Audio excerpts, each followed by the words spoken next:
Okay,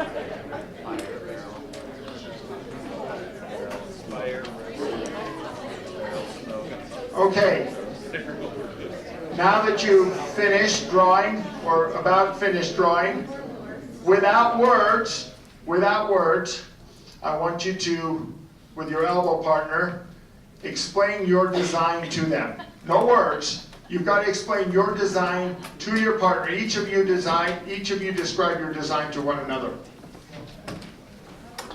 No talking.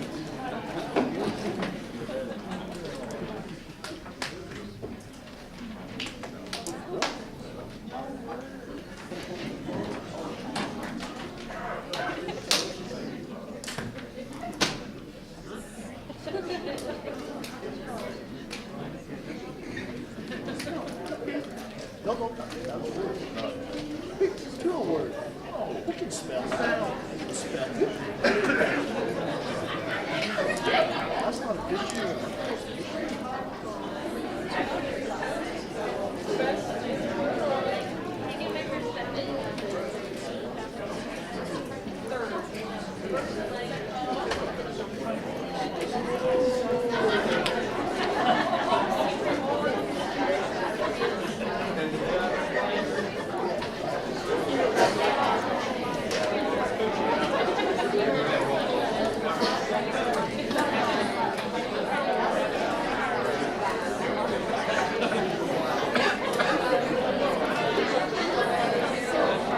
Let's come together. Can somebody share?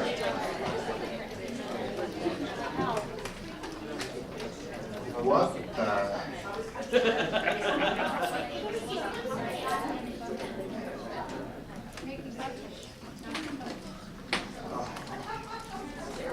A toast.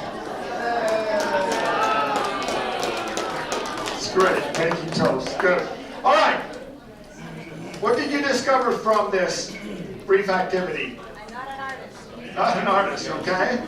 What else? I do this all day long with my ESL students. Thanks for guiding us right in. Thanks for following up after I talked to you this morning about doing it. Actually, Did you want me to wait a little bit longer? No, that's okay.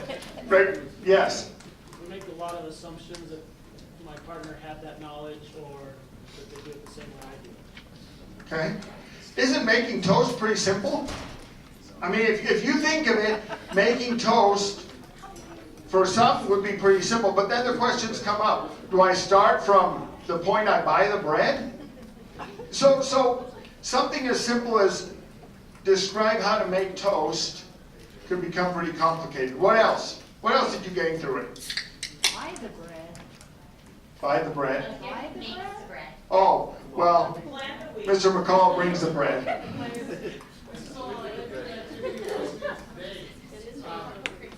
About following directions, and we were actually leading into writing a simple program. And they had to write a program for me to make a peanut butter and jelly sandwich. I went hungry at lunch today because they couldn't get past getting the bread open. And so, it's like, where do you start your instruction point from? Do you start from the point that, okay, we're making assumptions that, okay, you take one slice, or you have to actually go through each individual step? Great. Great. Yeah. Well, Mario and I both thought that we needed butter on ours. He says it's toast as soon as it comes out of the toaster, so he thought he was finished, where we both thought there was more to do, and that's not wrong. He's right. It is toast whether there's butter on it or not. Who plugged in their toaster? Yeah, some people plugged in the toaster. Okay. Who put peanut butter on it at the very end? No, we just stayed at toast. Okay, so I appreciate what Mr. Price said. This is kind of the idea. Is making toast something simple? For an ESL student, an ELL student, is learning a new language, or is it difficult for them to understand your instructions when it comes to a simple task?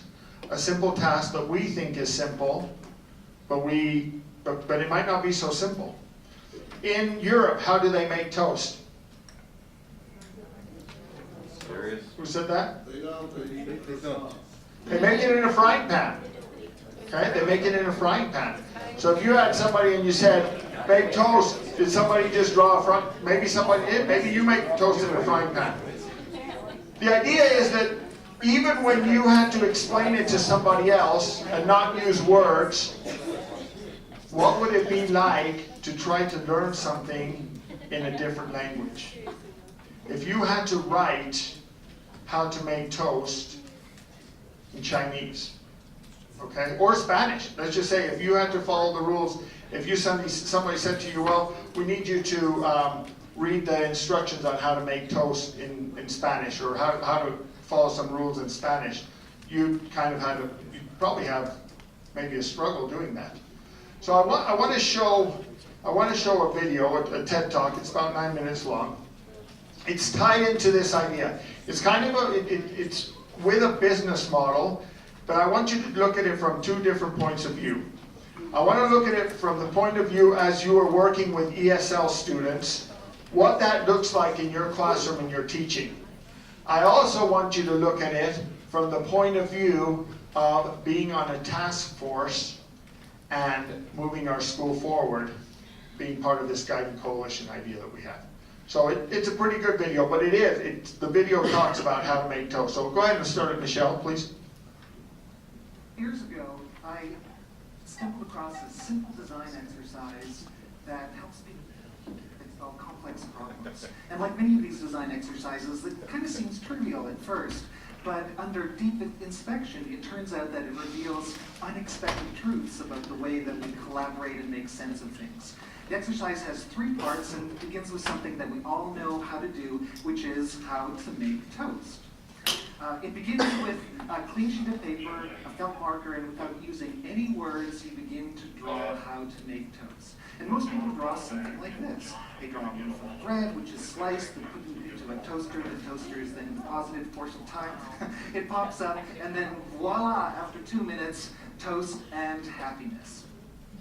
Now, over the years, I've collected many hundreds of drawings of these toasts, and some of them are very good because they really illustrate the toast making process quite clearly. And then there are some that are, well, not so good. They really suck, actually, because you don't know what they're trying to say. Under close inspection, some reveal some aspects of toast making while hiding others. So there's some that's all about the toast, right? It's all about the transformation of toast. And there's others that are all about the toaster, okay? And the engineers love to draw the mechanics of this. And then there are others that are about people. You know, it's about visualizing the experience that people have. And then there are others that are about the supply chain of making toast that goes all the way back to the store. It goes through the supply chain networks of teleportation and all the way back to the field. And that one actually goes all the way back to the Big Bang. So crazy stuff. But I think it's obvious that even though these drawings are really wildly different, they share a common quality. And I'm wondering if you can see it. You see it? What's common about these?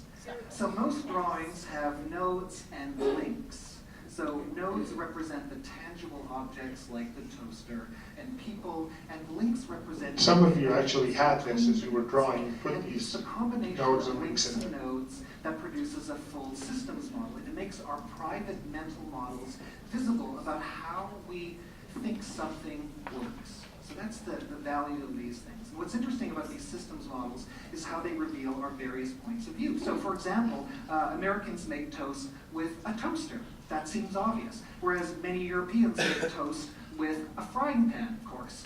And many students make toast with a fire. I don't really understand why the students do this. So you can measure the complexity by counting the number of nodes. And the average illustration has between 4 and 8 nodes.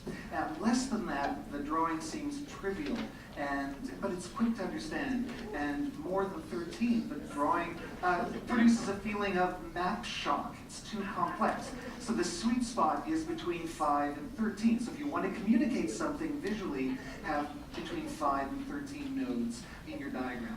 So though we may not be skilled at drawing, the point is that we intuitively know how to break down complex things into simple things and then bring them back together again. So this brings us to our second part of the exercise, which is how to make toast, but now with sticky notes or with cards. So what happens then? Well, with cards, most people tend to draw clear, more detailed, and more logical notes. You can see the step-by-step analysis that takes place. And as they build up their model, they move their nodes around, kind of rearranging them like Lego blocks. Now, though this might seem trivial, it's actually really important. This rapid iteration of expressing and then reflecting and analyzing is really the only way in which we get clarity. It's the essence of the design process. And systems theorists do tell us that the ease with which we can change a representation correlates to our willingness to improve the model. So sticky note systems are not only more fluid, they generally produce way more nodes than static drawings. The drawings are much richer. And this brings us to our third part of the exercise, which is to draw how to make toast, but this time in a group. So what happens then? Well, here's what happens. It starts out messy, and then it gets really messy, and then it gets messier. But as people refine the models, the best nodes become more prominent, and with each iteration, the model becomes clearer, and because people build on top of each other's ideas. What emerges is a unified systems model that integrates the diversity of everyone's individual points of view. And so that's a really different outcome from what usually happens in meetings, isn't it? So these drawings can contain 20 or more nodes, but participants don't feel snapshot because they participate in the building of their models themselves. Now, what's also really interesting that the groups spontaneously mix and add additional layers of organization to it. To deal with contradictions, for example, they add branching patterns and parallel patterns. Oh, by the way, if they do it in complete silence, they do it much better and much more quickly. Really interesting. Talking gets in the way. So here's some key lessons that can emerge from this. First, drawing helps us understand the situations as systems with nodes and the relationships. Movable cards produce better systems models because we iterate much more fluidly. And then the group notes produce the most comprehensive models because we synthesize several points of view. So that's interesting. When people work together under the right circumstances, group models are much better than individual models. And so this approach works really great for drawing how to make toast. But what if you wanted to draw something more relevant or pressing, like your organizational vision, or customer experience, or long-term sustainability? There's a visual revolution that is taking place as more organizations are addressing their wicked problems by collaboratively drawing them out. And I'm convinced that those who see their world as movable nodes and links really have an edge. And the practice is really pretty simple. You start with a question, you collect the nodes, you refine the nodes, you do it over again, you refine and refine and refine, and the patterns emerge. And the group gets clarity and you answer the question.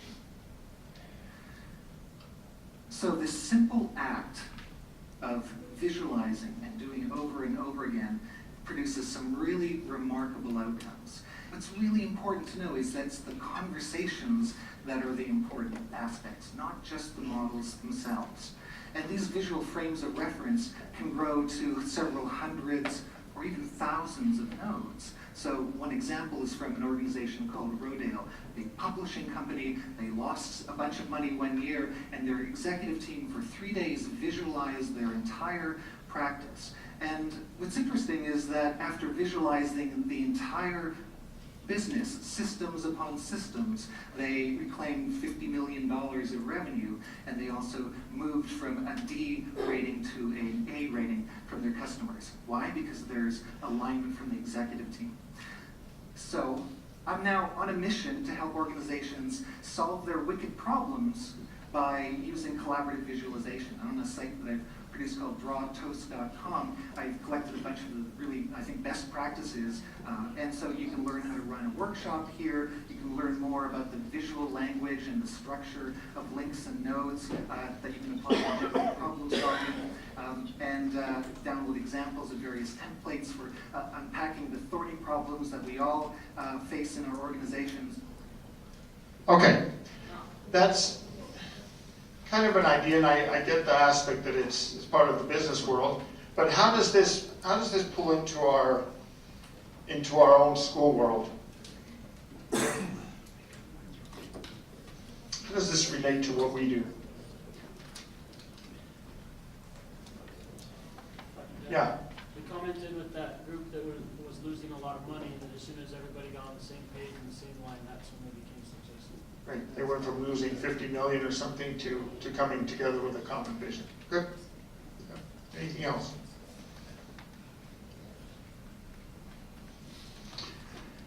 I'm going to push it back a little bit upon students with a simple example, helping us realize that it's a step-by-step process.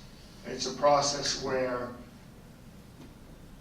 clarity, trying to make sure that the students understand it in a way, whether it is through drawing. Mr. Price, you said you do this every day. Do you do it through drawings? Through drawings, hand signals, whatever you can, yes. Yeah. And we have a lot of students. We have a lot of students that are ESL students. Why don't you share with us just a second, how does this relate when you're talking with ESL kids? I think one of the things that actually, as I was watching it, I thought about the ownership portion, especially for our ESL kids when they are in these classes and they're not getting it. If we can work with them, like how can I help you understand this? What helps you the most? Because we've got some kids, like our Vietnamese kids, and a lot of our Asian kids and our Eastern European kids, and even our Middle Eastern kids, they are very much letter-based. I guess I'm not our Middle Eastern kids, take them out of that group, but they're very letter-based. So if you have them do more of the reading and more of the writing, they can produce more. Our Latino kids and our kids who come from places of poverty or refugee camps, they're going to be more of the speaking-based. So if you have a test or some kind of concept that you've explained, and maybe they've, if you've done slides and they've drawn the stuff out for you, and then they can tell you a few words, they've picked something up from your class. That's what works best for them. With our Vietnamese kids, we've got just so many Vietnamese right now, but our Asian kids, if we can have them fill in notes, you've got the PowerPoint up there, and they're just filling in the words, that's going to help them too. So I just think, communicating with a kid and be like, which would you rather do? Would you rather draw out what we see today, or would you rather fill out? And then you can kind of get a feel for it. One thing I used to do a lot when I was teaching history, ESL history, is I would just print out the notes in PowerPoint, and then they've got the place where the kids can write, or they can, draw or add. And I'd be like, pick 5 words per slide, and then go home and translate them, and that would be how I give you credit for this assignment. So just kind of kids one-on-one, and if you have a buddy in there who can just translate back and forth with you, come up with that plan for them. I love that idea of just thinking to myself, I'm going to tell my level 1, how would you like me to teach you English fourth quarter, and have them kind of come up with something like that. I know you have to have all ESL kids for that, but even if you made a small group and just asked them, hey, this is the last quarter, how are you and your small group in learning? I thought that was great. Thank you.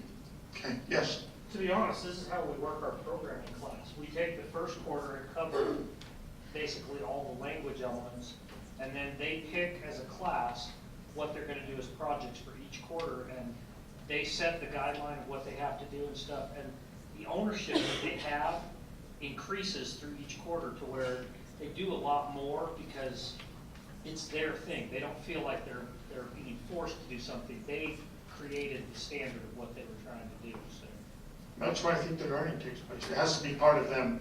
You doing it and you doing it and you doing it. You know how to do it. It's getting them to how to learn. well, it builds confidence because I can say, were you here at the end of first quarter? And they go, no. And I'm like, but you're a game programmer now. And they're like, yeah, I'm a game programmer. So Yeah, great. So, thank you. Okay, with that said, let's go to our next part of the afternoon. we are going to break off into our different task forces. Before you go, I will put the different groups that you're in. I know a couple people have switched around, so if you switch around, that's okay. Add the name to the task force group that you are now part of. I will put up the classroom numbers, and I will put up the names of where everybody needs to go. The time is going to be yours to go through and answer or look at these following questions. Review purpose of your respective task force. Review or create a vision of what your task force intends to accomplish before the end of the school year and in preparation for 2019-2020 school year. If you're planning on meeting this summer, besides time, what resources do you need? Identify what your next task is and when you plan to meet. And then the last one, I sent out an email on May 24th. They've designated as a PD day. So we want to make it a day where we're going to come together. I know language arts at the district might be doing something, I'm not sure what that is at this point. But we're going to do something in the morning as an entire faculty where we will come together and we want every task force to prepare a 10 to 15 minute presentation to share with the entire faculty as to what is going on in your group. This is to empower. I love this idea. Right now, our guiding coalition, 5 of them are at a conference where they're building upon this knowledge. But it's really to empower each of us within our school to be part of something where change occurs. Okay? So that May 24th, we'll probably meet as a faculty and get some feedback as to what everybody's doing. So, just before you put those up there, those of you who are task force leaders, I need you to take, I've got a bunch of sheets of paper up here which have the task force information, the questions. Please take that, complete that in your task force, and then once you've completed it, keep it and turn it into either Brooke Taylor or Sarah Thomas when they come back tomorrow. So, let's go ahead. Is this the first one, Michelle? Yes. So in H109, go ahead to the next one. Academic intervention in E102. Attendance in H105. ELL in H203. Family and community involvement, F211. Lancer Pride, J226. PBG Logistics, J218. I think there's a couple more people that are added to, have switched into that group. Social emotional learning, we will meet in Candace Green's classroom, F202. And teacher community and morale, F111. And then that's the guiding coalition. So thank you, have a great afternoon, appreciate all you're doing.